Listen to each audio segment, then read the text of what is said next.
Agora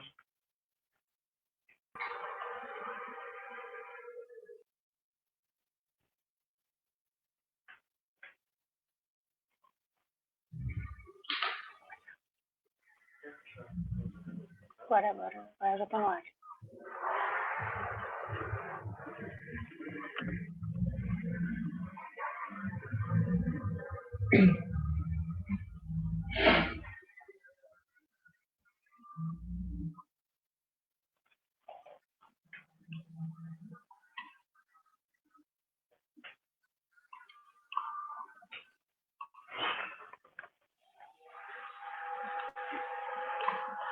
Boa noite a todas e todos. Estamos começando o nosso segundo webinário do Profept IFSU, do Polo Charqueadas. Eu quero dar as boas-vindas a todos os que estão aqui presentes. Meu nome é Luciana, sou professora do programa. Temos aqui a professora Mônica Ribeiro, a professora Patrícia Calisto. Eu vou, então, apresentar inicialmente a nossa equipe de trabalho, né? Temos no estúdio a professora Marta Tesman, coordenadora local do Profept. Temos a estudante Victoria Eisfeld, que é a nossa bolsista no programa, que também está conosco e está aqui na tela conosco. As intérpretes de Libras, Ana Terra e Raquel Rosa. E o professor Manuel, que está nos ajudando também nos bastidores, né, para fazer a seleção, então, das questionamentos que nós vamos ter no chat, bem como dos comentários que poderão surgir. Então, dizer a todos que esse momento, né, nos insere, né, nessa nova possibilidade aqui de dialogar com todos, na perspectiva de mantermos, então, as discussões tão importantes, né, na nossa área de estudo, no nosso mestrado. Então, estamos aqui, né, diante desse cenário de pandemia, fazendo as reflexões que precisamos, né, fazer e manter acesa a nossa discussão e os nossos debates em relação a temas tão importantes, né? Então, hoje, para tratar da reforma do ensino médio e da BNCC, com a professora Mônica Ribeiro. Eu quero, inicialmente, também agradecer os apoios dos dois mestrados de Pelotas, o MPET do Campus Pelotas e o PPG-CITED do Campus Pelotas Visconde da Graça. Agradecer também o apoio das licenciaturas do IFSU, da Pró-Reitoria de Pesquisa e dos cursos de pós-graduação do Instituto como um todo, que estão nos apoiando e ajudando a divulgação desse evento. Também estão conosco no apoio o Núcleo dos CPERs de São Leopoldo, o IFRS Campus Alvorada e o Programa Especial de Formação Pedagógica de Docentes para a EPT do IFRS Campus Rio Grande. Obrigada a todos, então, por participarem conosco, por nos ajudarem na divulgação, para que possamos juntos, então, fazermos essas reflexões nessa noite de hoje. Nós vamos começar, então, o nosso segundo webinário, agora com um momento cultural. E nós vamos ter, então, a nossa bolsista, a nossa estudante Victoria, que é da terceira turma do nosso mestrado, que vai ler para a gente, então, um poema de sua autoria, o poema Ser e Estar.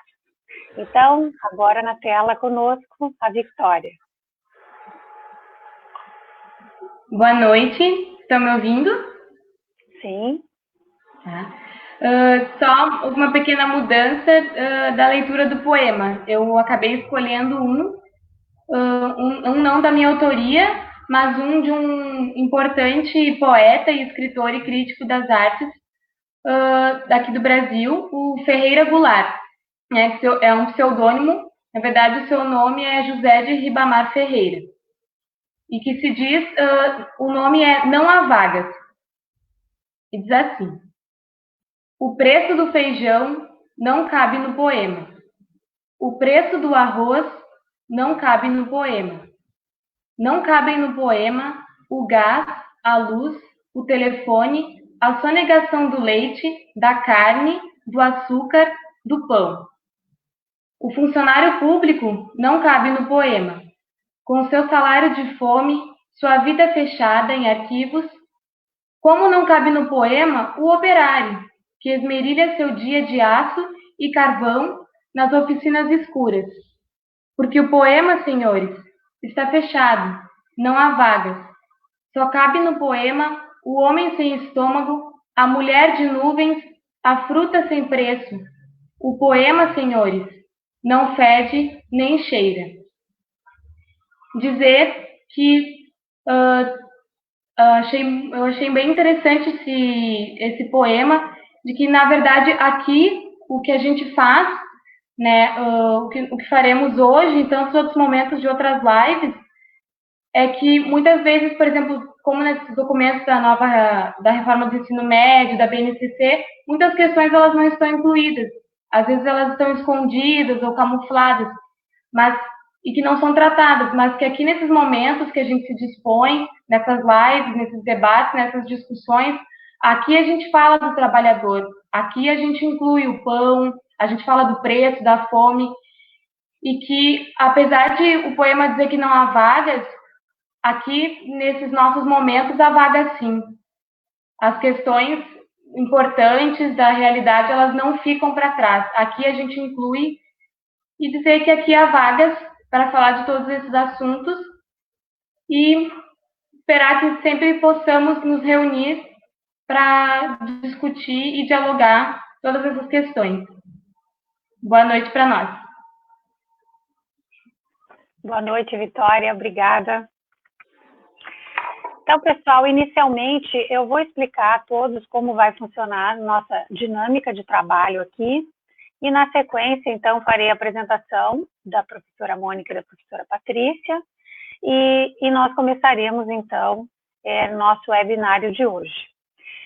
Nós vamos ter, após a apresentação, 40 minutos em que a professora Mônica, né, irá fazer a explanação a respeito do tema, e depois 15 minutos para a professora Patrícia Calisto fazer a parte, então, do debate, né, trazer algumas questões para dialogar com a professora Mônica. Na sequência, nós voltaremos para a professora Mônica, então, para responder os questionamentos aí da professora Patrícia, e a partir de então, eu vou voltar para trazer, então, as perguntas do chat, bem como os comentários, para que as duas possam voltar e dialogar conosco. E após esses questionamentos, então, nós começaremos com a professora Patrícia e finalizaremos com a professora Mônica, né? E nesse momento, então, elas farão os comentários a respeito dos questionamentos, né? Do que for posto no chat, e já farão também a finalização, né, a despedida na live. Eu vou começar, então, esse primeiro momento, apresentando a professora Mônica Ribeiro. A professora Mônica Ribeiro da Silva possui pós-doutorado na Faculdade de Educação da Unicamp, doutorado em Educação, História, Política e Ciências Sociais pela Pontifícia Universidade Católica de São Paulo e mestrado em Educação, Fundamentos da Educação pela Universidade Federal de São Carlos.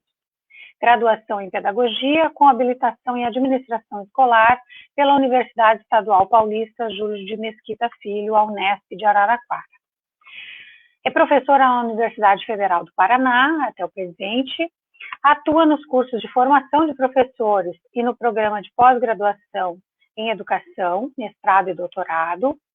Tem interesse no campo de pesquisa em políticas educacionais, com ênfase para o ensino médio e na avaliação em políticas públicas.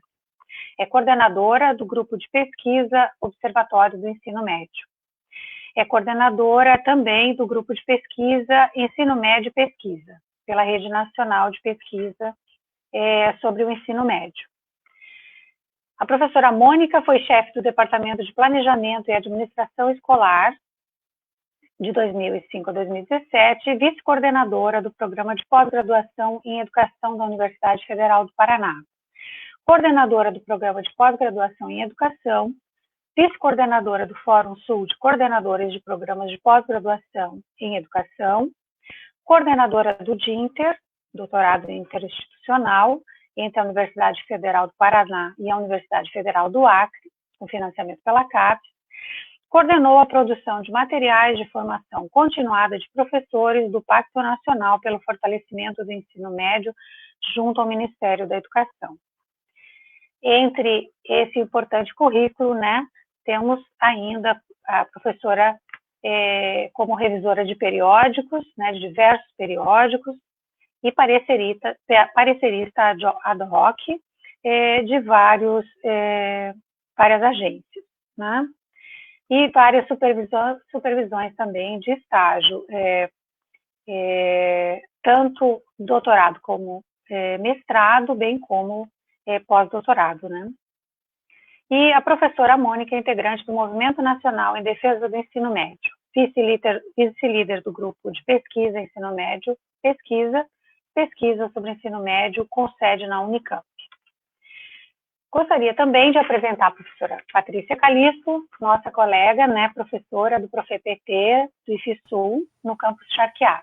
Então, a Patrícia Calisto, que agora está conosco também na tela, possui graduação em Geografia pela Universidade Federal do Rio Grande, graduação em Programa Especial de Formação Pedagógica pela Universidade de Caxias do Sul, mestrado em Educação Ambiental pela Universidade Federal do Rio Grande, a FURG, e doutorado em Educação Ambiental pela Universidade também, a FURG. E possui pós-doutoramento pela Universidade de Lisboa. Atualmente é professora do Instituto Federal de Educação, Ciência e Tecnologias do Rio Grandense e integra o corpo docente do ProfEPT-IFSU. Tem experiência na área de educação, com ênfase em educação ambiental, atuando principalmente nos seguintes temas: educação ambiental no ensino médio integrado, formação de professores e psicologia positiva. É líder do grupo de pesquisa, educação, trabalho e tecnologia. Muito bem, então, apresentadas as professoras, né, a nossa convidada especial, a professora Mônica Ribeiro, e a debatedora, a professora Patrícia Calisto. Agora, então, eu fico na tela com a professora Mônica Ribeiro para dar início, então, à sua apresentação, professora.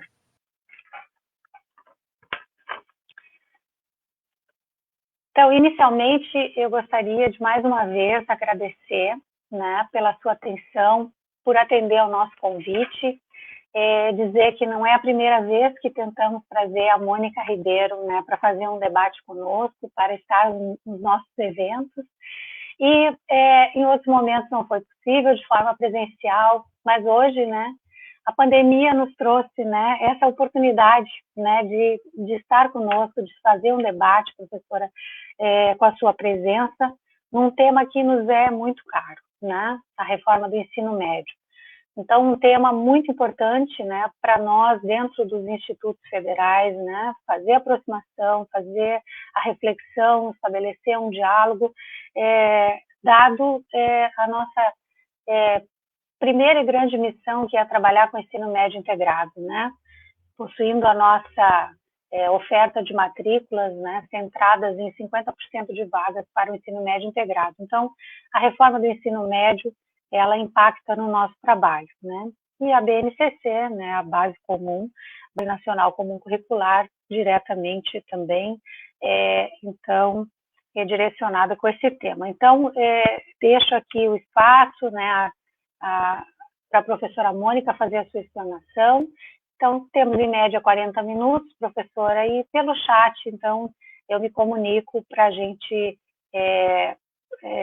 fazer alguma informação em relação ao tempo. Então, agora, então, a professora Mônica conosco. Obrigada.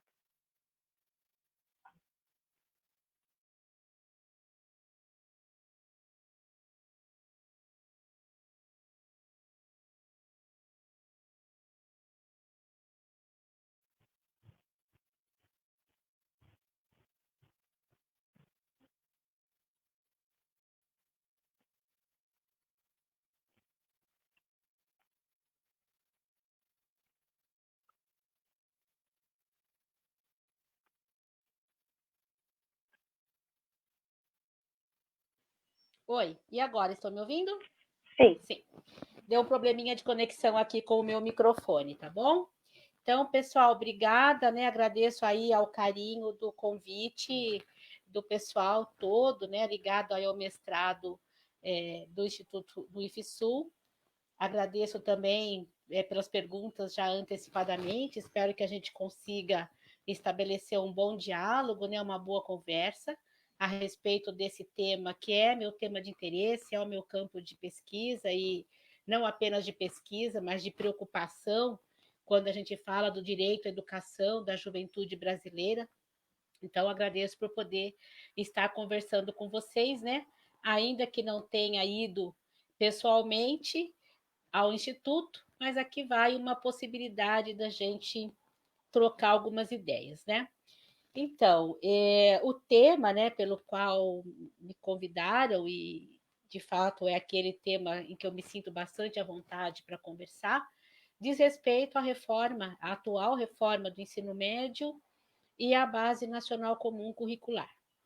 Eu vou começar situando um pouco, e concordo plenamente com a Luciana, quando diz que a reforma do ensino médio e a BNCC impactam diretamente os institutos federais, né, a rede federal de educação básica, técnica, profissional e tecnológica se vê, né, diretamente atingida aí pela reforma do ensino médio e por essa reforma curricular que é dada pela produção dessa Base Nacional Comum Curricular, né, que a gente chama de BNCC.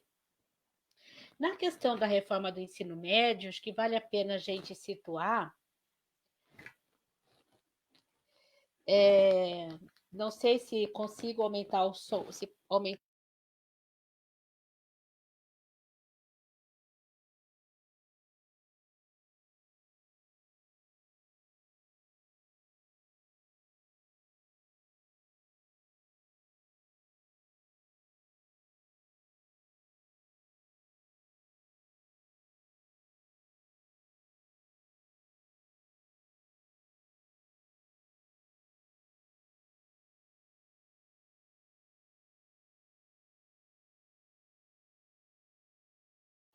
Olá, me ouvem? Me dê um retorno, pessoal, se estão me ouvindo. Ok, muito obrigada. Então, se cair novamente, eu estou atenta aqui, viu? Eu estou usando um microfone separado do meu notebook, porque o do notebook acabou também falindo aí por conta me abandonou no tempo da pandemia, né? Muita atividade online, muito dando aula e as lives e as reuniões. Então, se acontecer, por favor, me avisem, tá bom? Então, para começar, eu vou começar falando, né, sobre a reforma do ensino médio e, assim, só para situar que esta reforma, ela coroa um processo, na verdade, né, que, de certo modo, se inicia em meados dos anos 90, são, portanto, 20 e poucos anos, né, de buscas de reformulação do ensino médio, e ela coroa um processo que eu venho chamando de um processo de disputas em torno das finalidades e dos sentidos do ensino médio e da formação da juventude brasileira. Por que disputas, né? Primeiro, porque a situação, né, de oferta do ensino médio no Brasil, tradicionalmente, foi tida como um ensino para poucos, né? Um ensino médio que não é ainda hoje obrigatório, uma etapa educacional que quase sempre, durante o século XX, esteve vinculado ao preparo para o ensino superior ou à profissionalização.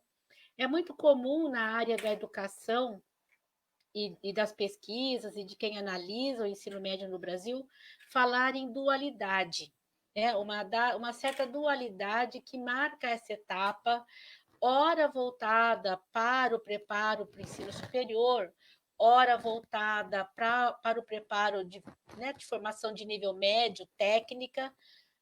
Muitas vezes a legislação educacional trazendo as duas possibilidades, mas claramente dividindo isso pelo conjunto, né, da juventude brasileira, favorecendo para aqueles estudantes de classe média alta, a formação preparatória para o ensino superior e designando para os jovens que não são elite condutora, como dizia lá o Capanema nos anos 40, a formação de nível médio técnica.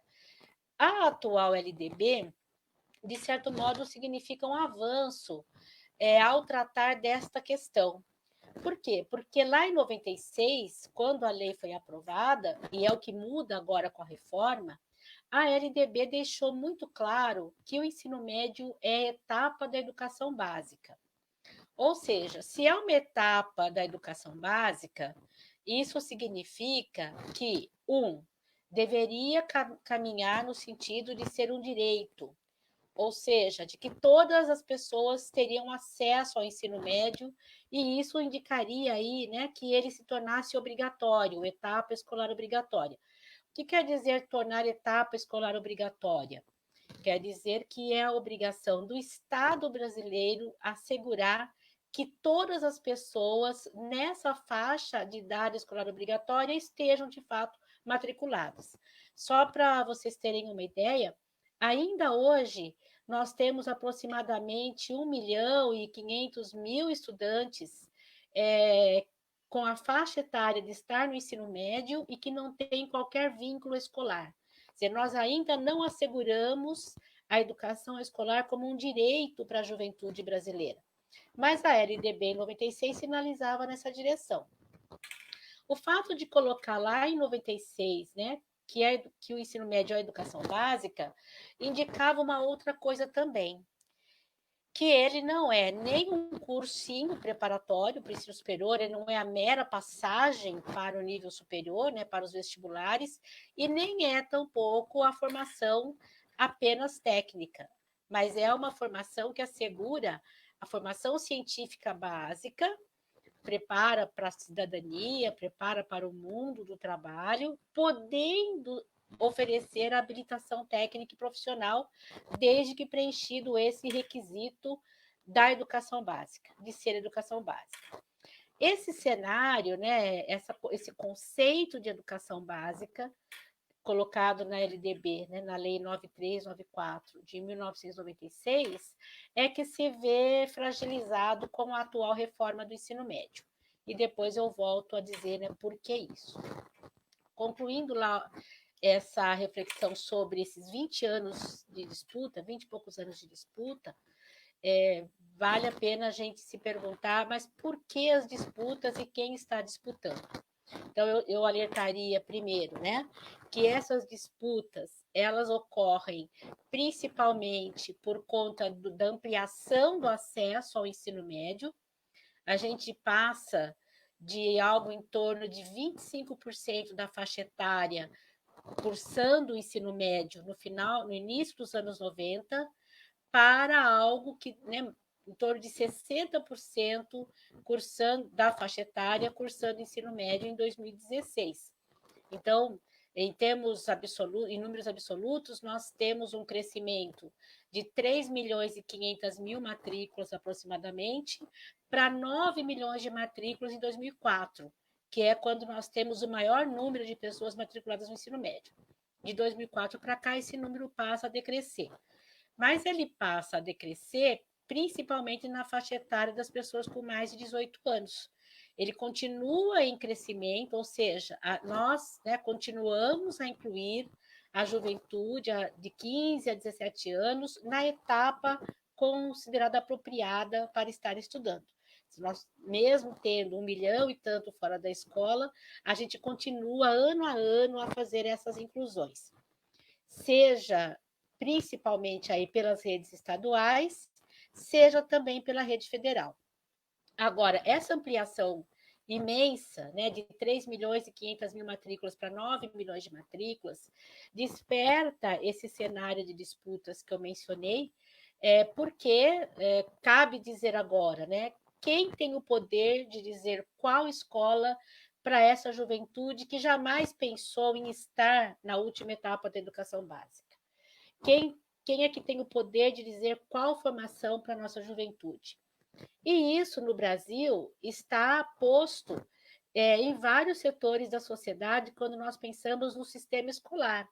É o Ministério da Educação, por um lado, é o Congresso Nacional, por outro, mas são também entidades da sociedade civil. A gente vem assistindo cada vez com maior força uma entrada do setor privado na definição dos rumos da educação no Brasil. Essas fundações empresariais, por exemplo, como o Instituto Unibanco, ou movimentos dos empresários, como Todos pela Educação, ou Movimento pela Base Nacional Comum, que tem uma forte incidência dos seus projetos sobre o Congresso Nacional e sobre o próprio Ministério da Educação, além de ter uma forte incidência também sobre as secretarias de Estado da Educação. Então, veja, nós temos vários agentes públicos e privados interagindo na definição de um projeto formativo para a juventude brasileira. E a reforma do ensino médio é um exemplo cabal disso.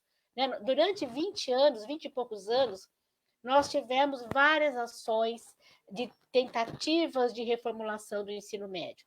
Nós tivemos, por exemplo, as diretrizes curriculares nacionais exaradas pelo Conselho Nacional de Educação em 98, que falava lá em competências e habilidades.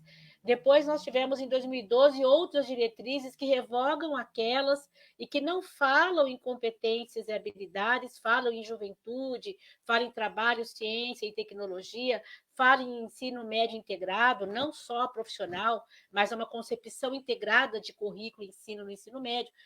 E depois, de 2012, nós já temos de novo um projeto de lei, que é o PL 6840, que, de novo, tenta reformular o ensino médio, contrariando o que está nessas diretrizes, e mais recentemente, em 2016, a medida provisória 746, que culmina, sendo aprovada como Lei 13.415, que é, de fato, a lei da reforma do ensino médio. Esta lei é a que vincula a formação básica comum à ABNCC. A ABNCC não é obrigatória por lei para o ensino fundamental, por exemplo, mas para o ensino médio, uma vez vinculada à Lei 3.415, ela adquiriu esse caráter de obrigatoriedade, o que nos preocupa bastante.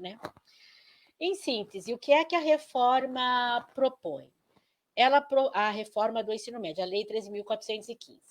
Ela é uma reforma curricular e ela é uma reforma que transcende a reformulação curricular do ensino médio, mas traz outros elementos também. Do ponto de vista da reformulação curricular, ela divide o ensino médio, a carga horária do ensino médio, em dois momentos. Um momento que é o da formação básica comum, de até 1.800 horas, e o restante, até 1.200 horas, designadas aí para os chamados itinerários formativos. A legislação, ela estabeleceu 5 possíveis itinerários vinculados às áreas de conhecimento ou à formação técnica e profissional. Então, os itinerários, o estudante e a estudante fazem lá até 1.800 horas das disciplinas comuns ao ensino médio, não necessariamente ofertada na forma de disciplinas, um currículo organizado com base em disciplinas, isso é o que está na lei, e a partir dessas 1.800 horas, ele cursa um ou outro dos itinerários, ou linguagens e suas tecnologias, ou matemática e suas tecnologias, ciência da natureza, ciências humanas, ou o itinerário da formação técnica e profissional. Aqui é importante frisar que, ao contrário do que foi no momento de debate da medida provisória, e tem sido muito usual, se disseminar a ideia de que a reforma do ensino médio propiciaria a escolha aos estudantes. E aqui é importante retomar, assim, de que é uma falácia dizer que haverá escolhas, dado que a própria lei vinculou a oferta desses itinerários à possibilidade do sistema de ensino. E não ficou assegurada que todas as escolas precisam ofertar os 5 itinerários, para que, de fato, pudesse haver escolha. Então, uma escola que ofereça o itinerário da formação técnica e o de linguagens, por exemplo, priva os estudantes de escolher qualquer um dos outros itinerários que estão na lei.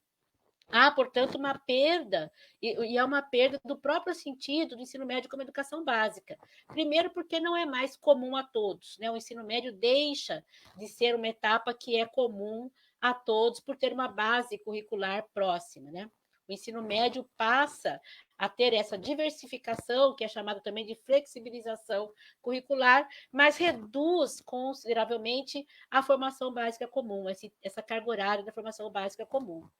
Outros elementos que estão aí na legislação do ponto de vista da reformulação curricular e que acabou sendo alvo de muita crítica, né, no momento da discussão antes da aprovação da lei e que continua sendo alvo de preocupação, foi que se deixou de ser obrigatório algumas disciplinas, como filosofia, sociologia, tornou obrigatória somente língua portuguesa e matemática, o que é um equívoco imenso.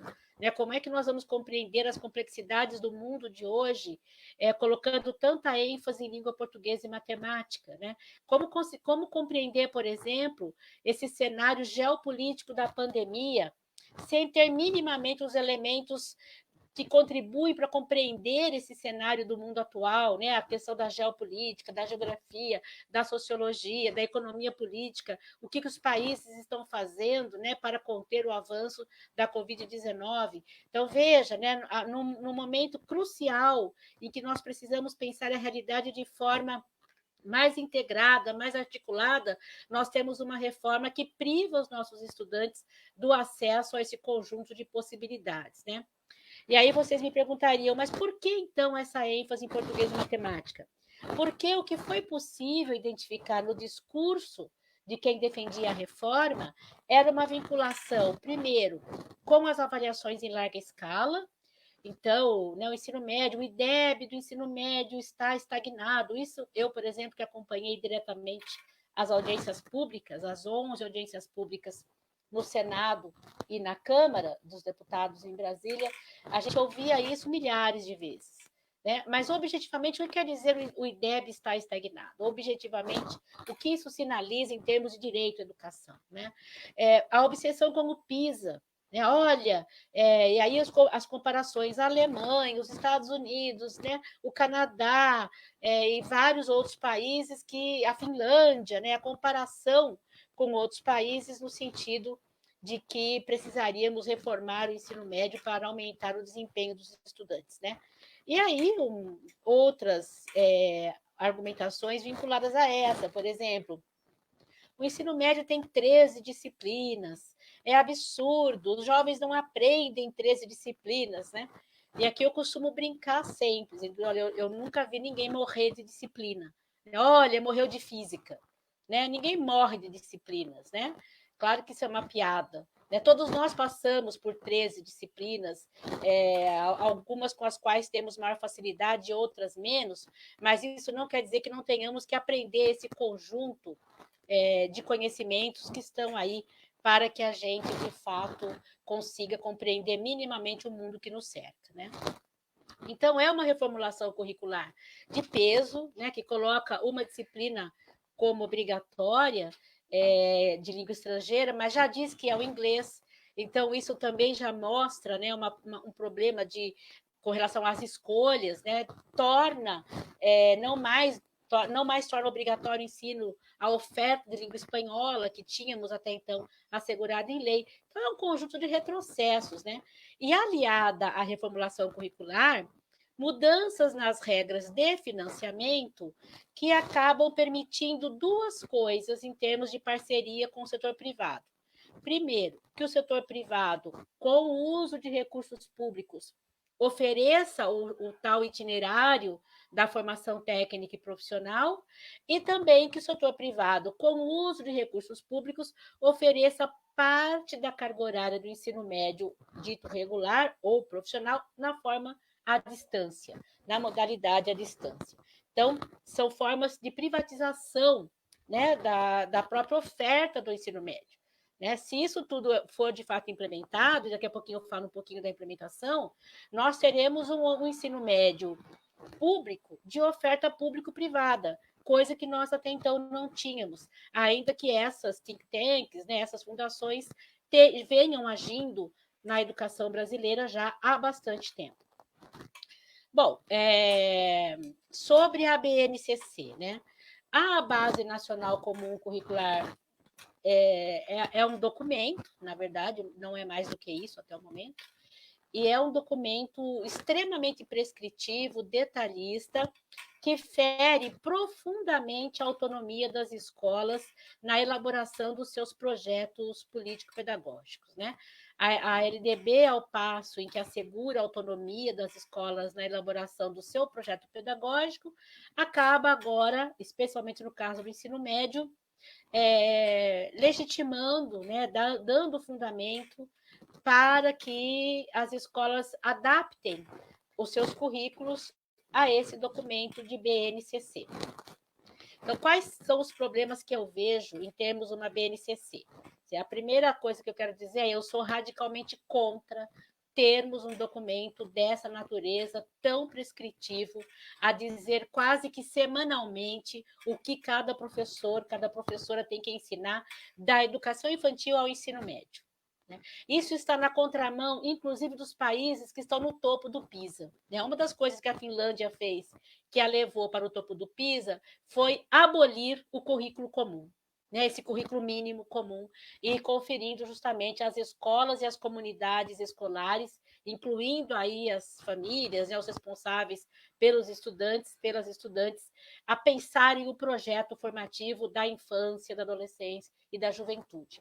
Nós estamos contrariando um movimento, ainda que esses dados de desempenho sejam usados falaciosamente para justificar a produção pelo governo federal e a legitimação e base legal dada pelo CNE a esse documento de base nacional comum curricular. Nós não precisamos desse documento para melhorar a qualidade de ensino da escola brasileira. Para melhorar a qualidade de ensino da escola brasileira, 90% da matrícula da educação básica é pública no Brasil, no ensino médio, 89% da matrícula está nas redes estaduais. O que nós precisamos para melhorar a qualidade dessas escolas são condições de trabalho, escolas em melhores condições, né? Escolas sem banheiro, escolas sem água, escolas sem livro, escolas sem iluminação, né? Escolas sem laboratórios, sem bibliotecas, né? E não adianta ter um documento de BNCC numa escola sem nada, né, em condições de qualidade, né? Não, é insuficiente ter um documento como esse, com professores trabalhando, muitas vezes, em 4, 5 escolas, tendo, em média, 500 alunos por ano. É absurdo imaginar que um texto, um discurso curricular, muito ruim, por sinal, que recupera um discurso empoeirado nos anos 90, volta a falar em competências, secundariza o acesso ao conhecimento escolar. É equivocado imaginar que esse discurso curricular é capaz de melhorar a qualidade de ensino das escolas brasileiras, né? Lamentavelmente, a gente vê uma ação do setor privado muito pesada em cima desse documento de BNCC, né? Basta vocês verem a ação da Fundação Lehman, do Instituto Unibanco, da revista Nova Escola, e tantos outros, né? Natura, Boticário, Inspirare, Insper, Maria Cecília Souto Vidigal, tantas, Ayrton Senna, né? Produzindo material e vendendo, comercializando material para as redes estaduais para implementar o dito novo ensino médio. É uma vergonha o que nós estamos fazendo com a educação básica brasileira. Não tem outro nome a não ser esse. É uma absoluta vergonha, é uma destruição da possibilidade de termos uma escola pública de qualidade. A exceção cabe aqui à rede federal. Lamentavelmente, a rede federal também se coloca numa situação delicada quando estamos falando da reforma do ensino médio, né? Da BNCC, com certeza, né? Se os professores passarem a reduzir o que tem que ensinar àquela forma, daqueles códigos, né, mal versados, mal escritos, né, que estão no documento de BNCC do ensino médio, que é uma taxonomia que ignora que estudantes pensam, que professores possuem autonomia para pensar, para produzir as suas aulas, né? Lamentavelmente, é isso que está sendo relegado aí o currículo, que poderia ser tão rico, tão cheio de interatividade, né? Tão cheio de pesquisa, de motivação, né? Aquela lista de códigos deste documento de BNCC. Então, espero sinceramente que os nossos professores e professoras olhem para esse documento e digam: isso não nos representa. Isso não tem nada a ver com a juventude que está na minha sala de aula, com as suas demandas, né, com as suas necessidades em termos de educação. Agora, além disso, a reforma coloca os institutos federais numa situação bastante delicada também. Quando coloca os institutos federais como possíveis ofertantes do itinerário da formação técnica. E se, de fato, se os institutos federais do Brasil inteiro assumirem para si essa responsabilidade, eles estarão assinando embaixo a destruição daquilo que eu considero que é a alma dos institutos, a oferta do ensino médio integrado. O ensino médio integrado se coloca no Brasil, a partir do início dos anos 2000, como uma possibilidade efetiva de reformular o ensino médio de maneira qualitativamente superior ao que então era ensinado, né? A organização curricular que marcou o ensino médio excessivamente disciplinarizada, hierarquizada, né? Mais valores para algumas disciplinas, nenhum valor para outras disciplinas, para outros campos do conhecimento. Quando ele fala nessa perspectiva de integração entre os campos do saber, né, o conhecimento escolar que compõe o ensino médio no Brasil e no mundo, ele está dando uma oportunidade de repensar as formas pelas quais nós organizamos o conhecimento que será tratado, seja ele de ordem científica, ética, estética, nessa riqueza que é o conhecimento humano e que pode sim, né, de alguma maneira, quando pensado de maneira mais integrada, romper com aquela excessiva disciplinarização, excessiva disciplinaridade ou hierarquização do conhecimento, que é uma marca dos currículos do ensino médio ao longo da sua história, né? A ideia de ensino médio integrado não é apenas do ensino médio integrado à educação profissional. A concepção de ensino médio integrado é uma concepção que pensa a integração a partir de um eixo, que é o eixo ciência, cultura e trabalho, para todo o ensino médio, não apenas aquele que é integrado à educação profissional, como concepção de um ensino médio que pensa a juventude da escola, a formação da juventude que está na escola pública, que não busca apenas o acesso ao ensino superior, mas que também tem direito a ele, mas uma formação qualitativamente superior, né, que permita avançar em relação a esse histórico de um ensino médio voltado para poucos, quase que exclusivamente pensado para o ensino, como rito de passagem para o ensino superior, pensado para uma juventude única, uniforme, que nós não temos nas nossas escolas, né? Nós temos uma juventude que é diversa, que busca várias coisas na escola, inclusive formas de produção da sua própria identidade enquanto jovens de escola pública, né? De periferia ou não, do meio rural ou não, né? Meninos e meninas, negros, brancas, né? De todas as cores, de todas as possibilidades aí de pensar a vida, né? Esse é um outro aspecto que eu gostaria de chamar a atenção. Tem virado quase que uma febre, e uma febre, aqui eu quero chamar a atenção, porque febre é sinal de doença, mas é também de alerta, né? Essa quase panaceia em torno de um dado projeto de vida, que está na lei também.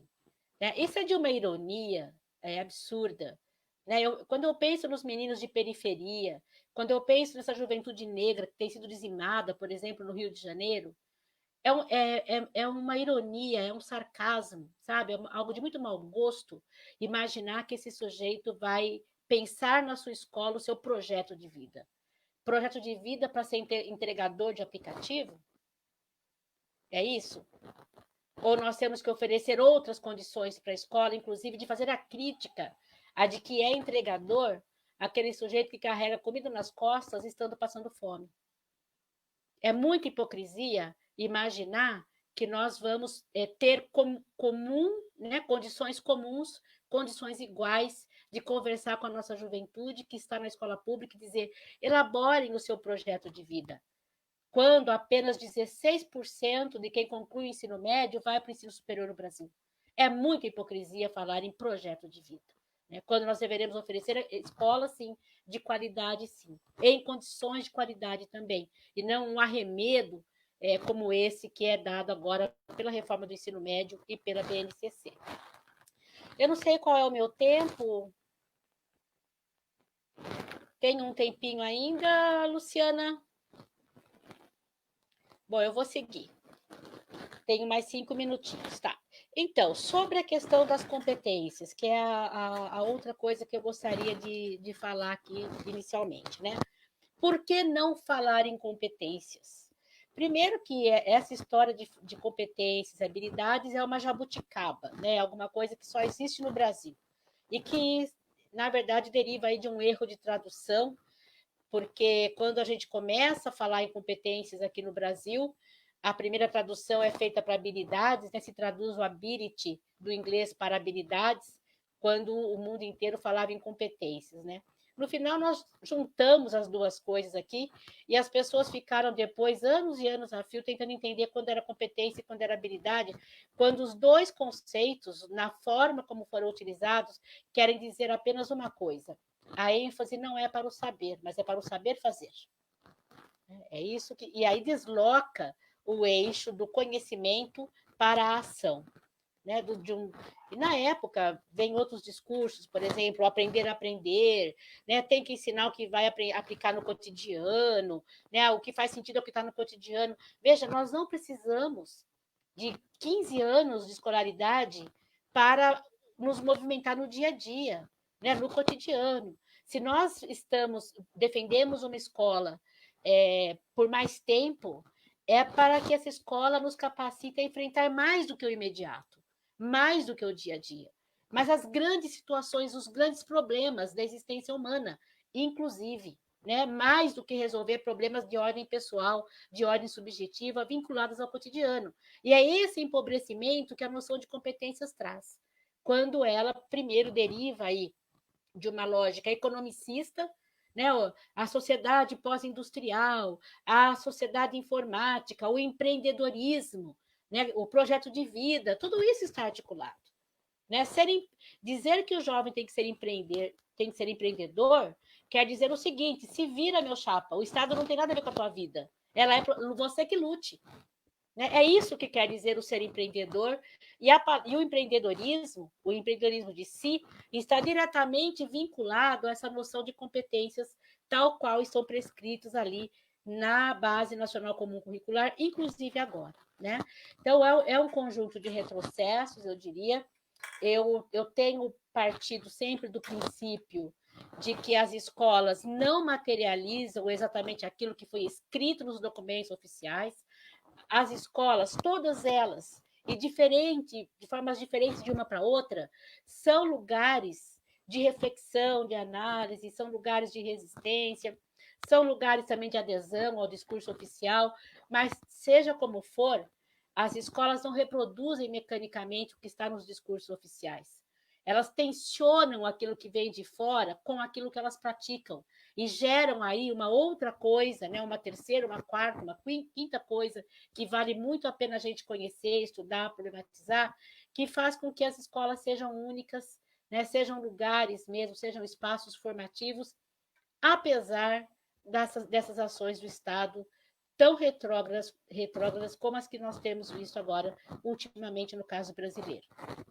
Bom, o que eu tinha preparado aí para falar era isso. Eu fico à disposição, né, para os comentários da Patrícia e também aqueles que vêm das pessoas que estão assistindo. Mais uma vez, obrigada, né, pela oportunidade de poder estar aqui conversando com vocês. Obrigada. Obrigada, professora Mônica, perfeitas as suas explanações e muito importantes, né, para nós, professores, servidores como um todo do Instituto, dos institutos, né, temos vários aqui presentes, para pensarmos, né, o nosso fazer, a formação, né, que ofertamos. Então, agora nós vamos ouvir a professora Patrícia Calisto, que é professora de Geografia, que trabalha com ensino médio integrado, que vai trazer, então, algumas ponderações para a gente continuar com esse debate. Então, vamos passar a professora Patrícia Calisto. Boa noite, Boa noite a todos, boa noite, professora Mônica, todo mundo que está nos assistindo, nos acompanhando. Eu sei que tem o pessoal do IFRS, Campus Alvorada, Campus Rio Grande, nossos alunos da pós-graduação, nossos colegas, né, que estão assistindo. Bem, não tem como não ficar muito preocupado, a gente que atua no ensino médio, com tudo que a senhora traz para o debate, né?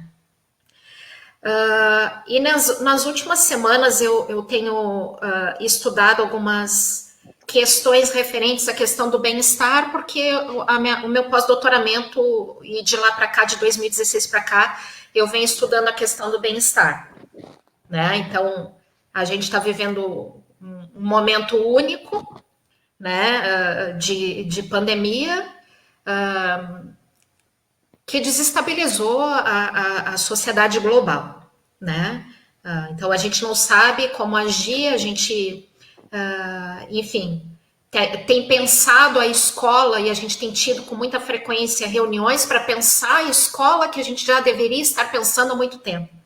E aí cai sobre o nosso colo pensar de maneira muito aligerada coisas que já deveriam estar resolvidas, ou minimamente resolvidas. E uma delas, né, a senhora traz aqui, que é justamente pensar nessa escola dual, né? Então, há algum tempo, e penso que desde que os institutos foram implementados, uma das principais questões que se coloca para nós, servidores dos institutos e quem trabalha com ensino médio integrado, é justamente essa dualidade entre o trabalho exigido pelo mercado e aquele que a gente tenta conduzir a formação dentro dos institutos federais. E aí, como professora de geografia, eu não deixo de pensar, evidentemente, nas questões relacionadas à política global e considerar um conceito importante que a senhora traz, que é dos think tanks que estão atuando, né, enquanto empresas na educação nacional. Então, veja, a gente tem um processo global, econômico, neoliberal, né, atuando a definição do comportamento humano de maneira geral. Então, bom, todos nós vamos trabalhar para o mercado de trabalho, para o mercado neoliberal. Esse mercado neoliberal, ele está atendendo à urgência do mercado. E essas empresas internacionais, elas estão atuando fortemente junto aos gestores públicos na reforma de um ensino de uma maneira geral.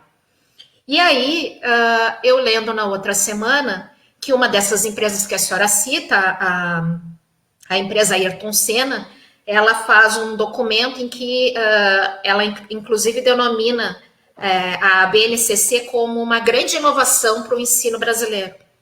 E aí ela argumenta que essa reforma ela é importante porque ela precisa considerar a formação dos estudantes do ensino médio com base em fatos, dados e informações confiáveis. Ela diz que os alunos precisam ser capazes de formular, negociar e defender ideias, pontos de vista e ter decisões comuns que promovam os direitos humanos, né, a consciência socioambiental e o consumo responsável em ambientes local, regional e global. Manter uma postura ética em relação ao cuidado de si, dos outros e do planeta. Só que a gente tem uma grande contradição em tudo isso. Porque o neoliberalismo vai na contramão de tudo isso. Vai em direção ao individualismo. Então, a gente vem com uma reforma do ensino e, junto com isso, uma reforma do trabalho, né? Do direito trabalhista. E aí a escola vai se moldando a esse movimento, em que ela precisa, né, ou ela é direcionada para a formação de pessoas para atender este mercado, que na teoria está dizendo que ele tem que ser reflexivo, que ele tem que pensar no coletivo, mas ao mesmo tempo ele precisa ser empreendedor, um empreendedor individual, porque o Estado não vai mais conferir a ele o direito que ele tem. E aí eu coloco para a senhora quatro pontos para a gente pensar em termos de Brasil nesse momento. Então, diante desse cenário que a gente tem, né?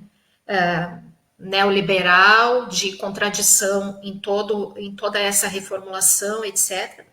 Nós temos, neste momento, 2020, atravessando o nosso país a pandemia, e aí não temos um governo fortemente estabelecido para dar nenhum tipo de orientação em relação à questão coletiva. As diferenças sociais, elas se ampliam, e elas vêm se ampliando cada vez mais nos últimos anos, e a pandemia traz isso muito mais fortemente. Nós temos o negacionismo da própria doença e dos processos globais, e aí tem uma grande contradição que aprofunda ainda mais essas diferenças, porque ao mesmo tempo que nega o global, vem ali o direcionamento neoliberal falando da importância dos movimentos econômicos globais, etc. E aí a gente vai ter como desafio, né, diante desses 4 apontamentos, então a pandemia, as diferenças sociais, o negacionismo, né, o globalismo, o que fica como desafio para a formação de professores, para a formação continuada de professores, para a elaboração de material didático que precisa contemplar de alguma forma esse mundo tão diverso e tão fortemente atravessados por essas incoerências, né? Incoerências, porque como a senhora mesmo aponta, né, a BNCC vai dizer que disciplinas como filosofia, história, sociologia e geografia, elas deixam de ser obrigatórias. Considerando que no Brasil a gente tem um déficit na formação de professores de filosofia, de sociologia e geografia, principalmente, dessas 4, né, são filosofia, sociologia e geografia, são disciplinas que não tem professores suficientes para atender, isso acaba comprometendo, evidentemente, o ensino, né, e a formação nessa área. Então, como pensar a educação de professores para lidar com esse mundo contraditório, diverso e tão fortemente marcado pelas diferenças que a gente tem? Sou eu já? Sim. Então, obrigada, Patrícia, pelas considerações, né? Eu vou comentar, então, começando ali com essa questão da dualidade que você chama atenção nas decisões dos institutos federais, né? Veja, eu considero, sim, que há uma dualidade ao longo da história do ensino médio, mas que os institutos federais, se de fato eles pensarem em um projeto formativo integrado, essa dualidade ela desaparece, se de fato houver coerência com esse projeto formativo, né? Eu não advogo que há uma contradição entre formar para o mercado de trabalho e formar para o mundo do trabalho. Porque não faz o menor sentido oferecer um curso profissionalizante que não prepare para a profissão, né? Então, se eu vou formar um técnico em química industrial, ele tem que dominar, sim, o saber fazer da técnica, né, base científico-tecnológica do trabalho em química industrial. A questão é que não é apenas isso, né? Aí é que vem a formação integrada, né? A perspectiva de formação integral do ser humano, né? Ele vai ser formado para o exercício técnico e também para a ação na sociedade, para a vida em sociedade, né, da forma mais crítica possível, no sentido de dominar aquelas ferramentas, aqueles elementos, né, de base epistemológica e que de fato conseguem explicar, né, pelo menos em grande parte, como funciona a nossa sociedade. Então, eu penso que essa questão da dualidade é o que o ensino médio integrado busca romper. Né? A possibilidade que nós encontramos, do ponto de vista epistemológico e pedagógico, de enfrentar a dualidade é a concepção de ensino médio integrado. Sobre as think tanks, né, todas elas, né, você fala do Instituto Ayrton Senna, mas é meio que geral, né, dessas think tanks, tudo é inovação, como se o que fosse velho fosse lixo. Né? Calma, né? Existe uma cultura escolar consolidada, existe um currículo que é dado pela tradição. Isso não é lixo. Né? Isso é herança cultural também, é cultura, né, da instituição escolar. Mas tudo, né, a forma mais fácil de convencer alguém a comprar algo que você não conhece é dizer, olha, é novo, novíssimo, de última geração.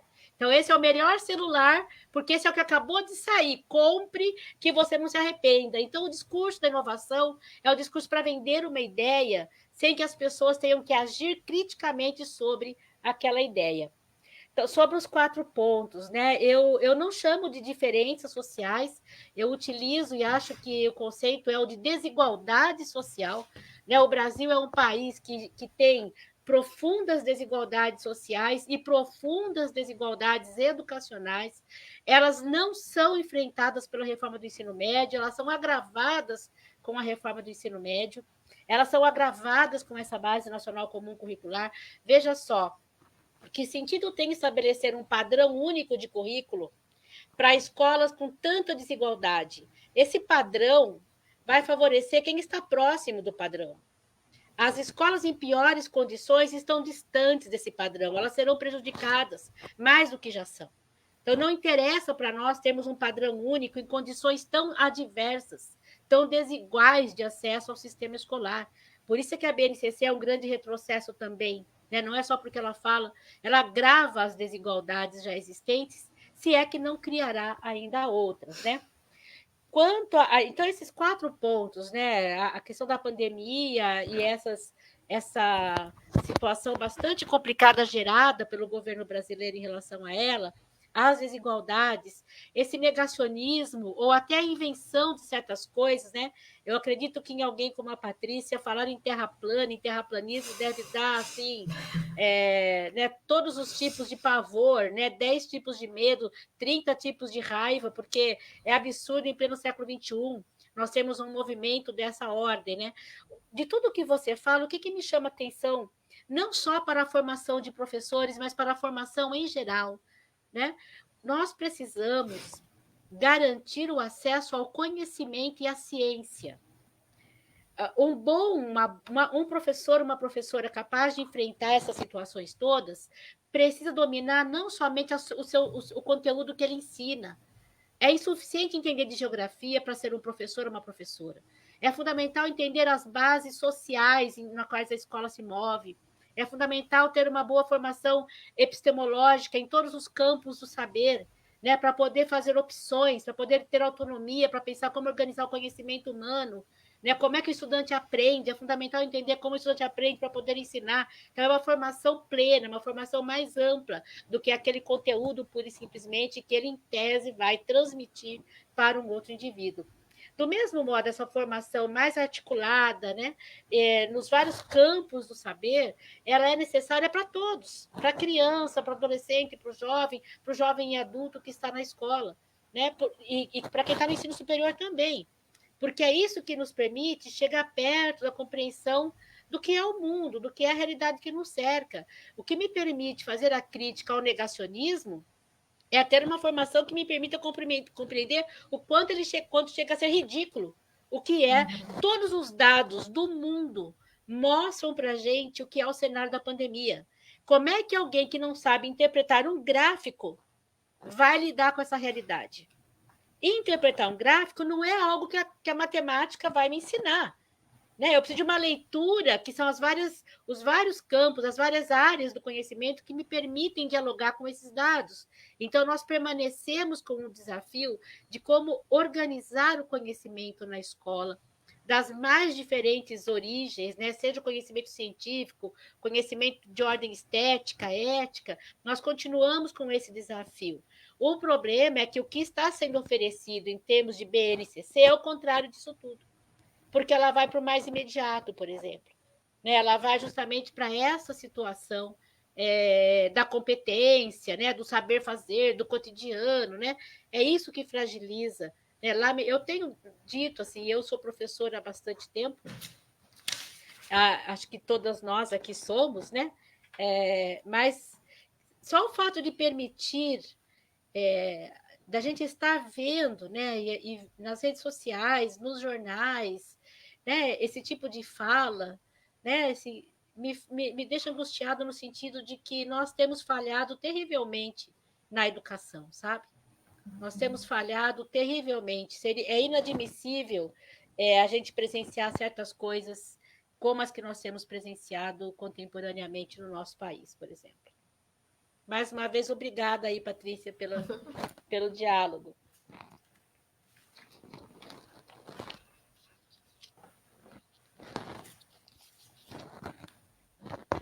Fico à disposição, gente.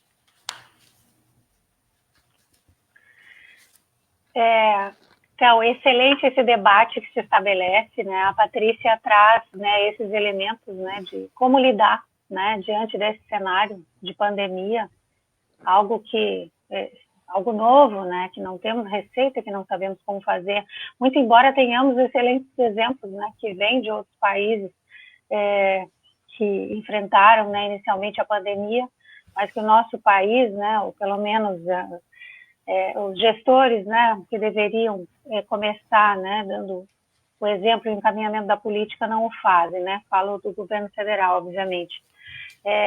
Então, excelente, né, a Patrícia trazer esses elementos, né, porque junto com isso traz a importância da formação integrada, da formação integral do ser humano, né, e do ensino médio integrado, que é a nossa principal oferta de formação, né, e que é o diálogo que a gente estabelece, então, diante desse tema, né.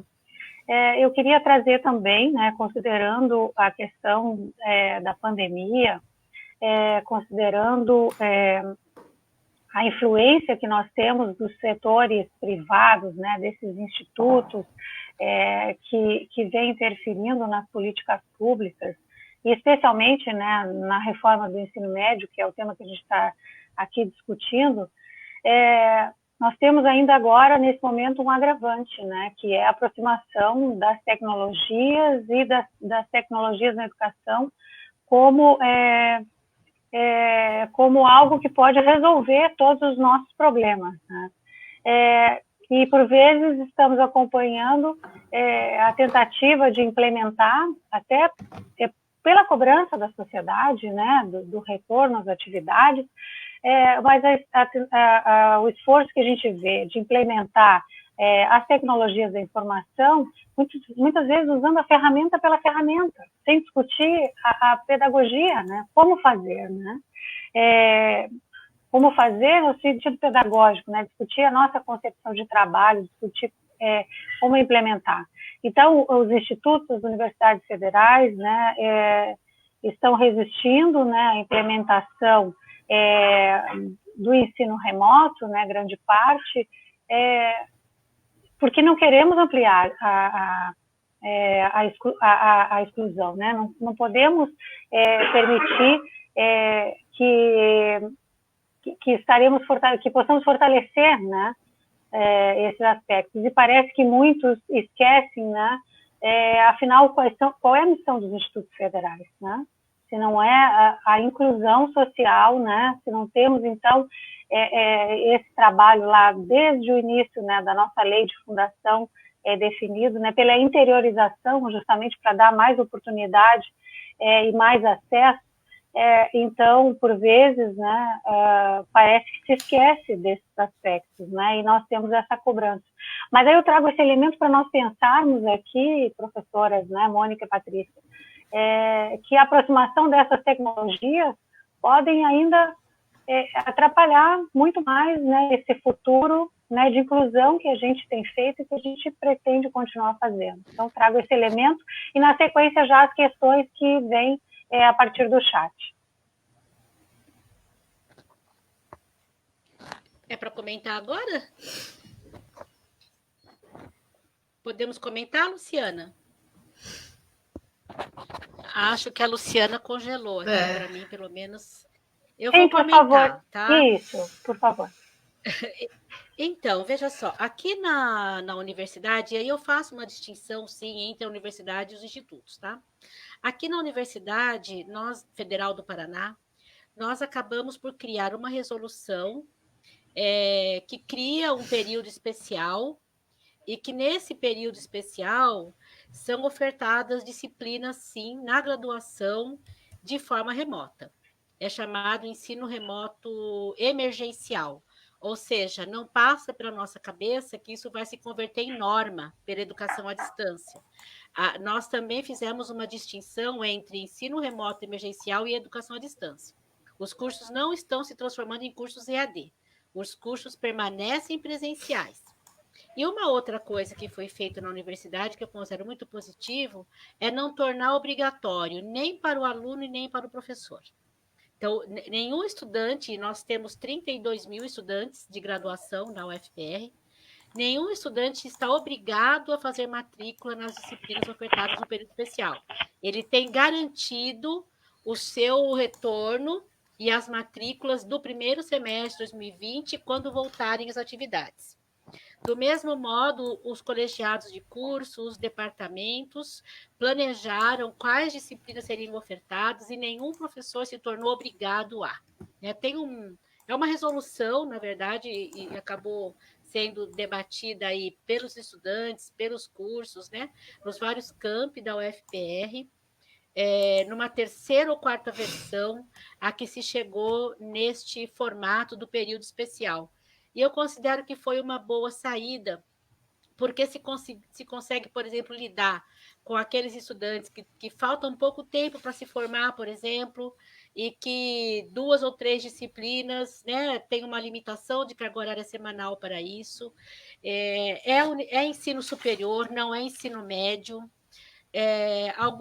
A maior preocupação, que é a minha, inclusive, com relação a isso na universidade, diz respeito aos estudantes que não têm como acessar plataformas digitais, né? Isso é pior no ensino médio, por isso que eu diferencio os institutos federais das universidades, inclusive por conta da interiorização da rede federal de educação básica. Eu diria assim, se nos grandes centros urbanos nós teríamos em torno de uns 30% de estudantes com dificuldades de acesso, nas cidades menores isso chega a 70%, 80%, o que inviabilizaria, né, as atividades remotas, a depender aí do lugar em que está sediada uma escola ou um instituto federal. Eu faço uma distinção bastante importante. E mais do que isso, para a educação básica, muitos sistemas, né, estaduais ou redes municipais de ensino acabaram criando de uma maneira muito assodada aulas remotas, sem sequer ter um levantamento de quantos estudantes teriam acesso a essas aulas. E agora as pesquisas todas estão mostrando que mais de 70% não conseguem acessar, as próprias aulas foram produzidas muito rapidamente, muitas vezes em parceria com o setor privado, né? Esses institutos produzindo aulas, né, na urgência, sem qualquer cuidado, sem qualquer planejamento. Então, eu vejo que nós temos situações múltiplas quando se trata de como lidar com a situação da educação, né, especialmente agora nessa época de pandemia. E que para a educação básica é horrível a gente pensar nessa confusão que estão fazendo, achando que escola é uma sucessão de dias letivos, cumpridos formalmente. Escola é convivência, escola é interação professor-aluno, né? Escola é um conjunto. Tem alguma coisa batendo, gente. É alguém com um microfone e um ruído.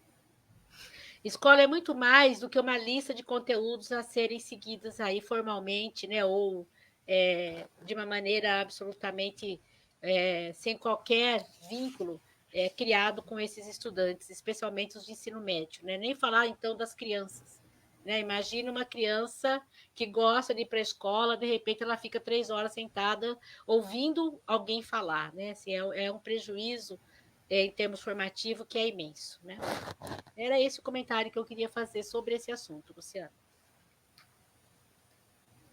Eu gostaria de fazer um comentário, né, em relação a esse momento, e a gente que trabalha com educação básica, e a gente tem tido reuniões com uma certa frequência para pensar a possibilidade de retorno, quando houver, como que a gente vai voltar.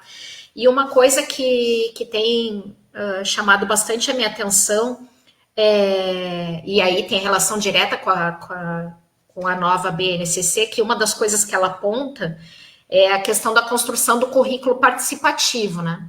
Só que essa participação, efetivamente, ela não aconteceu, na prática ela não aconteceu. E aí, considerando tudo isso que a gente está vivendo agora, me parece que as famílias e os pais e os responsáveis, eles conhecem muito pouco o funcionamento da escola. Então, tendo a oportunidade agora, aqueles, pelo menos, que que têm os filhos em escola privada, né, estão tendo aula remota. Mas o da escola pública, ele não conhece muito o funcionamento, né, e o próprio Estado, né? Então, a gente tem vários alunos aqui no ProfEPT que são professores da rede estadual, por exemplo.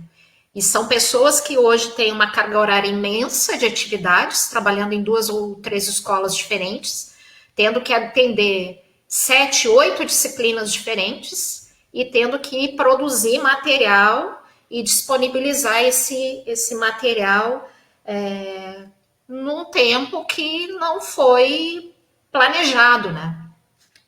Então, acho que isso vai ao encontro, professora, do que a senhora está falando sobre a questão da precariedade que vai se aprofundar, e essas desigualdades elas vão se aprofundar ainda mais durante esse tempo, né? Bem, a gente tem buscado falar em toda reunião que nenhum aluno pode ficar para trás, né? Mas é difícil fechar essa equação porque tem a família o tempo inteiro fazendo pressão na gestão pelo retorno e pensando inclusive em férias, né? Com um argumento de que em que momento que serão as férias. É como se vivesse num mundo paralelo, né? De que ali em dezembro, janeiro a gente possa ir para a praia ou viajar para qualquer lugar, como se fez até o ano passado. Enfim, é só para a gente pensar, né, a aproximação ou a ausência, né, da aproximação da comunidade com a escola. Muito bem, professoras. Eu vou ler aqui alguns comentários, então, do chat. Agradecer a todos pela participação, dizer que infelizmente não é possível, né, destacar todos os comentários, mas nós fizemos uma seleção aqui de comentários e perguntas. Então, o professor Guilherme, do campus Sapucaia do Sul, diz muito bem posto sobre a reforma e a BNCC. O professor Itamar Rames, que é professor do ProfEPT, diz: o ensino médio integrado é a alma dos institutos federais. A Rejane Aguiar: concordo plenamente com tudo que foi dito, mas penso que os professores ficam engessados com estes desmandos. A professora Janaína Marques, também do campus Sapucaia do Sul: temos também na rede federal os técnicos integrados para jovens e adultos, ProEja e EJA-EPT, /EJA-EPT. Márcio Lopes fala: com tantos educadores e educadoras, com tanta competência nesse Brasil, nosso projeto de educação é pensado por administradores e economistas, subservientes aos interesses do mercado financeiro. José Rogério de Oliveira diz: ditames de organismos internacionais, como a OCDE, introduzindo políticas amplas e chegando até a formulação curricular do cotidiano escolar. A axiologia nos mostra aí a disputa clara. Márcio Lopes, novamente: precisamos lutar pela autonomia pedagógica e administrativa em nossas instituições de ensino, ou então seremos reduzidos a entregadores de pacotes educacionais. Márcia Malta: como pensar o ensino médio integrado sem filosofia e sociologia? Contrapõe-se a identidade dos institutos federais, cuja finalidade já é a educação integral. Professora Jaira Coelho, que foi nossa professora no campus Charqueadas: muito boas as considerações da professora Mônica. É preciso que pensemos que formação de professores estamos realizando. Quem são estes professores que atuam diretamente com os alunos do ensino médio, e em particular nos institutos federais, e como eles consideram os seus alunos. A relação do professor-aluno é mais do que nunca essencial nesse momento. Relação esta que precisa estar fundamentada em princípios humanos e de conhecimento da diversidade e das realidades. Mais um comentário aqui ao final e eu já passo ao questionamento.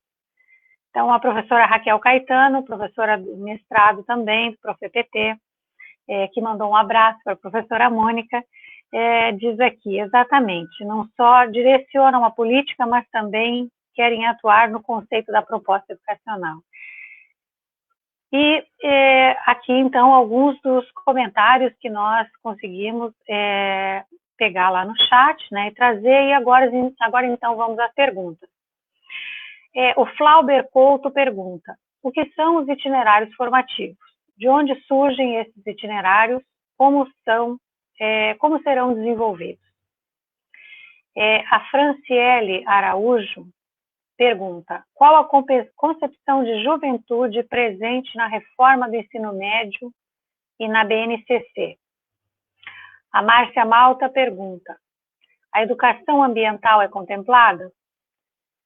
A Heloíse Garcês, nossa mestranda do ProfEPT, pergunta, quais as implicações para o ensino médio integrado ofertado nos institutos federais, considerando o que está previsto na reforma? A Bárbara Minto, de que forma poderíamos driblar as consequências limitadoras da BNCC e da educação básica? O Volney Matos, não sei se eu estou indo muito rápido, professora. Qualquer coisa eu no chat reforço a pergunta. O Volney Matos, hoje nos cursos técnicos de nível médio integrados, nos IFES, os IFES ofertam matriz e carga horária superior ao que está previsto na Lei 13.415. Nos IFES é possível ignorar a existência dessa lei, já que temos feito mais do que a lei prevê? Excelente pergunta. Manuel Porto Júnior, que é nosso professor também do ProfEPT. Na mesma linha, né, acima do Volney Matos, qual a posição das debatedoras sobre o posicionamento do CONIF, né, que é o Fórum dos Reitores, de definir em sua matriz apenas as cargas horárias mínimas de cada habilitação para fins de distribuição de recursos? Maria de Lourdes pergunta, professora Mônica, são os artigos 14 e 15 da Lei 13.415 que sustentam a transferência dos recursos públicos para a iniciativa privada? Como funciona na prática? Gostaria que comentasse esses artigos, por gentileza. Maria de Lourdes também diz, hoje sou professora do projeto de vida também do ensino fundamental, 7º ano. Fico angustiada com toda esta fala. Como deve ser minha postura diante de ensinar o que eu não acredito? Vejo também as empresas privadas invadindo nossas formações. Como resistir? E ainda temos duas questões que são, professora Mônica, você vê um retorno das competências, habilidades nessa reforma do ensino médio? Mesmo os moldes dos anos 90 ou alguma nuance nova? Aqui foi a pergunta do José Rogério, né? O Guilherme da Geografia. Como a professora Mônica se posiciona em relação às especificidades da EJA no contexto da reforma do ensino médio e da BNCC, e em especial da EJA-EPT? Muito bem, são várias perguntas, né? Penso que, então, a professora Patrícia poderia, né, começar com algumas questões, tem uma específica, né, da educação ambiental, entre outras, e depois a gente passa, então, a professora Mônica, para depois nós encaminharmos, então, o encerramento.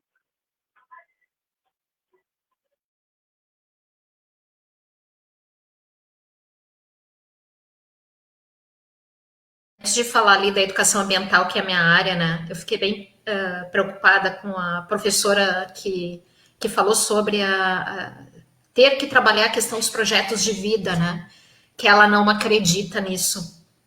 Eu acho que vários de nós, em algum momento, a gente já passou por uma situação como essa, de vir uma legislação e definir como é que a gente vai trabalhar, né? Então, como trabalhar com algo que a gente não acredita, né? Eu acho que é não trabalhar, é usar esse espaço para fazer aquilo que a gente acredita, né? E aí eu quis falar sobre isso para pensar de que maneira que a gente pode contribuir, né, para o desenvolvimento de um estudante dentro desse espaço formativo, né? Dentro desse momento, desse quadradinho lá na grade curricular, né? De que maneira a gente pode motivar, né, para que ele veja que a escola não é só para ter um diploma, né? Para que ele não seja só um engenheiro civil, né? Com tudo isso que a gente tem visto nos últimos dias, né? Um debate em torno da questão do diploma do ensino superior, né? Como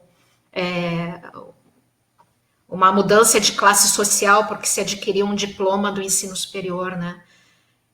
E aí a gente volta para aquele debate sobre a importância do ensino integrado, né? Da ciência, da cultura, do trabalho, para que...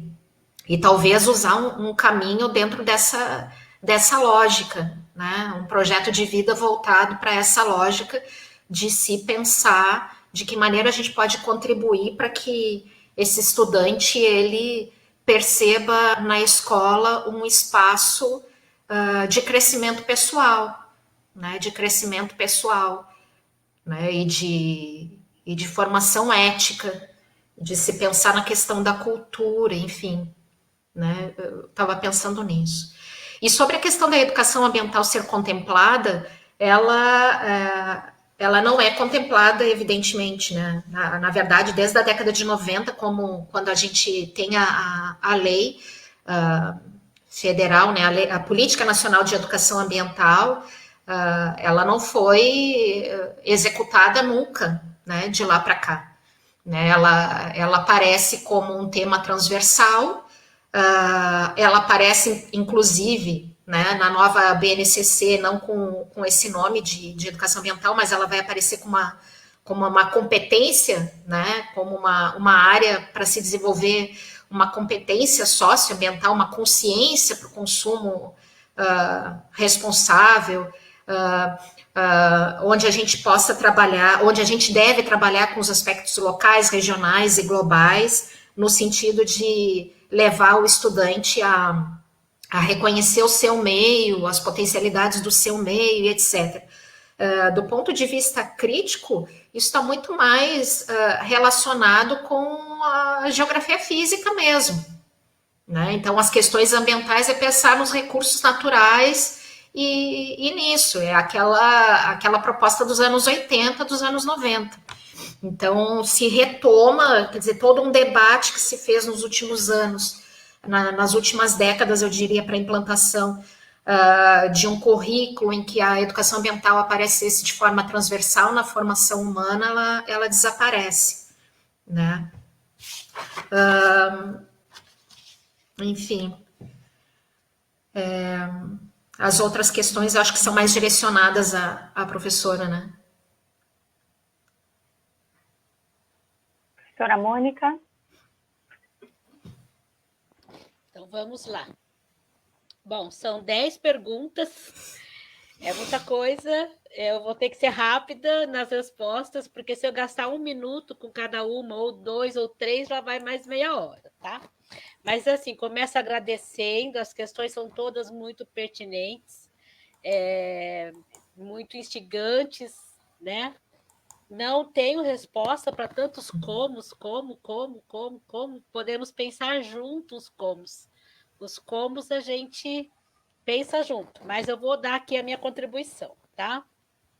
Então, primeiro, o que são os itinerários, de onde vêm, como serão desenvolvidos. Então, o que são os itinerários? Né? A lei pega parte da carga horária do ensino médio e diz, ou você faz linguagens, ou você faz... Né? Então, ela divide aquele currículo que hoje tem 13 disciplinas, em média, ele pega essas 13 disciplinas ou algo parecido e fica em 1.800 horas, até isso, e o restante da carga horária, o estudante faz parte de uma dessas áreas, ou alguma outra coisa, né? Porque também ficou na lei os chamados itinerários formativos integrados, que vamos supor que na escola X não tenha como oferecer todas as 1.200 horas na área de ciências da natureza. E aí, então, se coloca outras disciplinas e faz um itinerário formativo integrado. Tem uma resolução do Conselho Nacional de Educação que foi exarada para orientar, né, os sistemas de ensino, as redes de ensino, as escolas, a pensar a oferta dos itinerários formativos. O problema que eu vejo aí, primeiro, é que a gente deixa de ter um ensino médio. Nós vamos ter vários ensinos médios. E muitos deles sonegando o direito a um conjunto de conhecimentos na medida em que oferta apenas parte dele. De onde surgem? Ainda que estejam chamando de novo ensino médio, essa experiência o Brasil já viveu na época da Lei 5692, lá da ditadura civil-militar, que era chamada divisão em ênfases. Né? Os estudantes faziam o primeiro ano todo mundo junto e depois ou fazia ciências humanas, ou ciências naturais, ou ciências exatas, né? Ou a formação técnica. E em pouquíssimo tempo isso não deu certo, acabaram voltando atrás. Então, como serão desenvolvidos, eu penso que a gente precisa acompanhar, né, como que os sistemas de ensino, e aqui é um elemento importante, né, como que as redes irão implementar uma reforma que exigiria maiores recursos, né, num contexto da emenda 95, que restringe o gasto público em educação, em que nós temos ainda que pensar o acesso aos estudantes ao ensino médio e vão implementar uma reforma. Né? Eu coordeno, junto com uma colega da Unicamp, a professora Nora Krauski, uma rede, né, e uma colega também da Universidade Federal do Espírito Santo, a professora Elisa Bartolozzi. Nós temos um grupo, uma rede de pesquisa, na verdade, que é nacional, que é o Em Pesquisa, a rede Em Pesquisa, Ensino Médio em Pesquisa, e que o nosso objetivo é acompanhar no Brasil inteiro a implementação da reforma, nas redes estaduais e na rede federal. A reforma era para ter começado a ser implementada agora em 2020, não foi, por conta da mudança de governo, os estados não regulamentaram, houve mudança de governo nos estados e também no governo federal.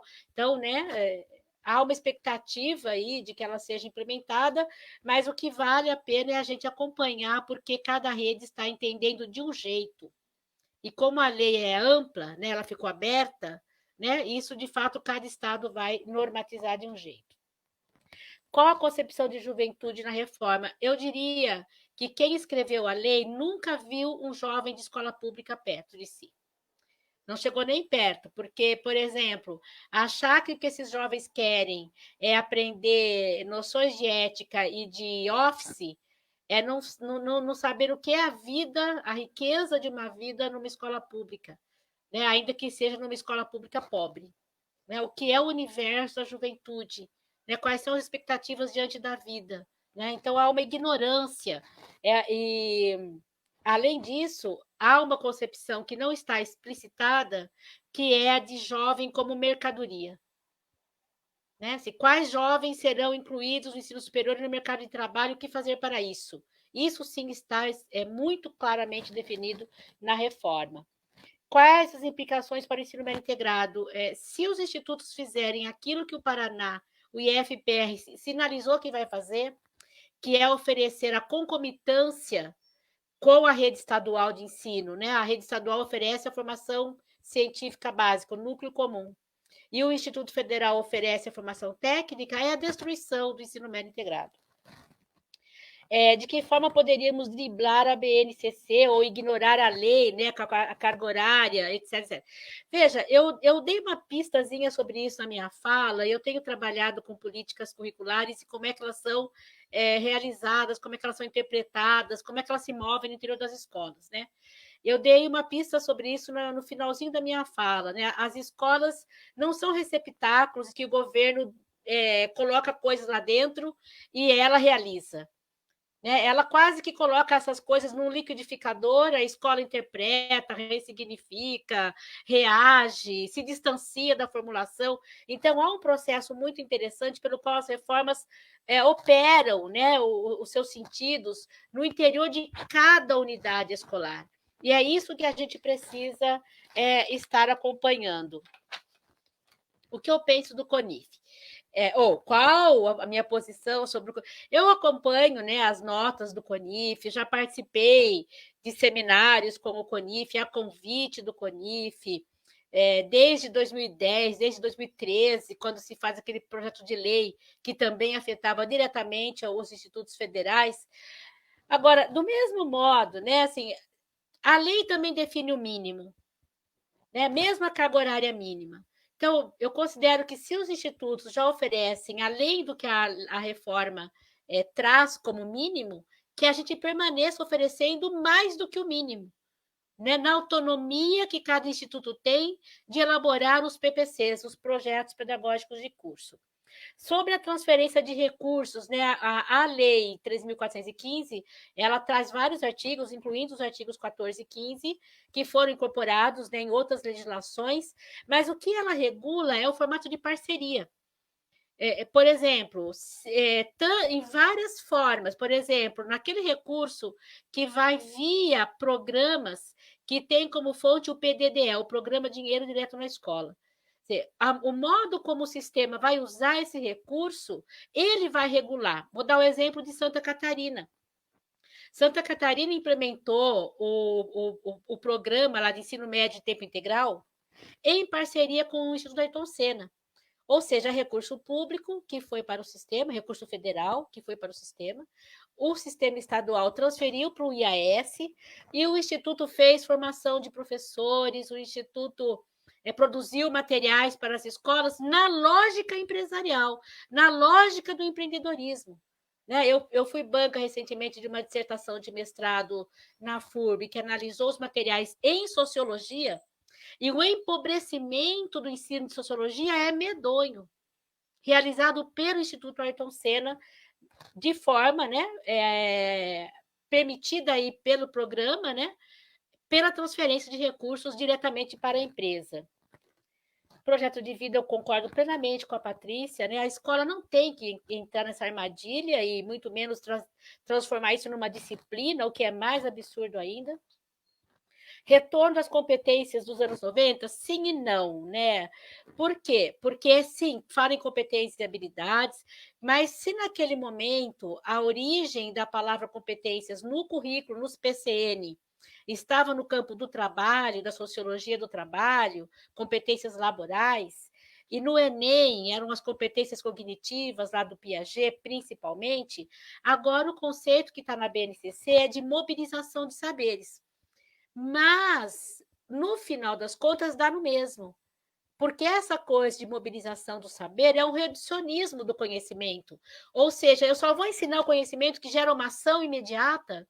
O que é que eu faço com aquele conhecimento da química, da filosofia, da geografia, da matemática, que não tem uma aplicabilidade imediata por cada um desses estudantes, mas que é fundamental para compreender a complexidade da realidade em que a gente vive? Eu não ensino? Né? A noção de competências comporta em si um reducionismo no projeto formativo. E sobre a EJA e o PROEJA? Bom, vale lembrar que o PROEJA foi criado, né, inclusive na obrigatoriedade de oferta na rede federal, na esteira da concepção do ensino médio integrado. Né? O PROEJA é o ensino médio integrado na modalidade EJA. Se o ensino médio integrado está sob risco por se querer dar mais ênfase à concomitância e não ao integrado, isso vale o mesmo para o PROEJA. Né? Até alguém criar aí um PROEJA concomitante, que não é o PROEJA, porque o PROEJA incorpora a concepção de ensino médio integrado quando ele é criado, e é dessa forma que eu, pelo menos, entendo que ele deveria permanecer. Bom, fui rápida aí, tentei gastar 1 minuto em cada uma das perguntas. É claro que elas mereceriam um diálogo, né, e um aprofundamento, né, pela sua relevância, mas, de algum modo, espero ter pelo menos um pouquinho, contribuído aí com as preocupações das pessoas que fizeram os questionamentos, viu? Muito obrigada. Não sei se Muito nós já bem. encerramos, Luciana. Volta para Luciana. Eu faço o agradecimento aqui e volto para as despedidas de vocês, então. Eu quero, professora Mônica, em nome do colegiado do ProfEPT, agradecer imensamente a sua disponibilidade nessa noite de estar conosco. Gostaríamos muito de poder te abraçar pessoalmente, presencialmente, mas não é possível, de te entregar um chocolate de Gramado, um vinho da Serra Gaúcha, mas Opa. Infelizmente não podemos, mas fica a dívida, né, para esse encontro presencial. Então, agradecer a tua participação conosco, agradecer a professora Patrícia Calisto pelo debate, pelas questões que a gente pôde aqui dialogar, agradecer as intérpretes incansáveis que têm nos ajudado tanto, a Ana e a Raquel, agradecer ao professor Manuel, que fez a seleção dos comentários e das perguntas, junto com a Vitória, e a Marta, nossa coordenadora do ProfEPT, que está lá no estúdio, né, organizando essa sala, e agradecer a todos os que participaram aqui conosco, né, tivemos várias participações, muitas pessoas assistindo, para além do nosso instituto, né, os institutos parceiros aqui junto conosco participando, né, o IFRS, com alguns programas, e outros institutos no Brasil afora. Então, agora eu passo para a professora Patrícia fazer a despedida e encerramos com a professora Mônica.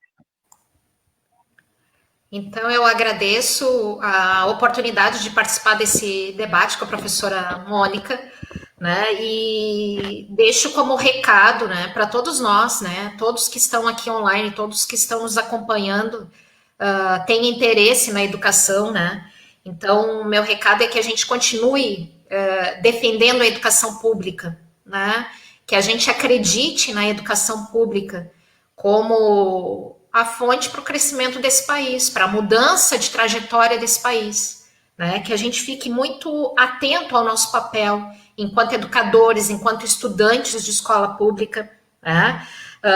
Que a gente não aceite o empobrecimento da ciência, que a gente não aceite o empobrecimento dos discursos que têm sido feitos, especialmente em relação à escola pública, né? Ao ensino superior público, que a gente valorize esses espaços e que a gente una forças para que eles se mantenham fortes e para que a gente possa fazer desses espaços espaços de mudança, né? E de inclusão, principalmente de inclusão. Obrigada. Eu também, né, reitero os agradecimentos, a participação de vocês e quem acompanhou, mesmo sem mandar perguntas, mas que a gente possa, de alguma maneira, ter interagido aí nesse tempo, né, nessa noite. Obrigada, né, pelo convite, parabéns. De algum modo, a pandemia, por mais triste que seja tudo que nós estamos vivendo, mas ela nos obrigou a trabalharmos mais dessa forma, online, e nos encontrarmos mais nessa matrix, né, que temos vivido aí nesses últimos tempos, e ela, né, para contrapor um pouquinho a esse cenário de dor que a gente tem vivido no mundo, a gente tem podido encontrar as pessoas para conversar sobre muitas coisas, né? E isso eu acho que é um aspecto que a gente precisa depois preservar, né? Uma vez voltada a dita normalidade, que a gente incorpore esse diálogo. Eu não precisaria ir a charqueadas, né? Assim, eu estou aqui com vocês e a gente pode repetir isso em outros momentos, né? Sem ser pela obrigação da pandemia. Então, muito bom aí a conversa, o tema muito pertinente, né? Todos nós que somos do campo, né, professores, sendo pesquisadores ou não em educação, mas se somos professores, temos até obrigação de nos inteirar mais sobre as questões da política educacional, né? E aí, como esse é meu campo, me prontifico sempre a pensar junto com vocês, né? Cuidem, né, de vocês, cuidem dos demais, cuidem, né, das pessoas à sua volta. Eu tenho feito isso também, me cuidado e cuidado das pessoas que estão à minha volta, em todos os sentidos, né? Inclusive os cuidados emocionais, né? Da gente sempre deixar aí essa frase de alento, que é que vai passar, né? A gente está vivendo um dos momentos terríveis do século XXI. Talvez, né? Quem sabe um dos piores momentos, e que seja esse, e não venha nada pior do que este momento para este século que está ainda aí engatinhando, mas que a gente seja forte o suficiente e tenha saúde o suficiente para enfrentar tudo isso, de preferência com um indício de esperança nas nossas palavras, né? Fica aqui o meu abraço, também devolvo o abraço, viu, Luciana? Abraço de volta, na verdade, agradeço o carinho desse momento aí com vocês, tá bom? Obrigada e boa noite a todo mundo. Muito obrigada, boa noite a todos que estiveram conosco, e em breve traremos novidades de um novo webinário, né, para poder compartilhar e dialogar com todos. Uma boa noite e obrigada pela participação de todos que estiveram presentes.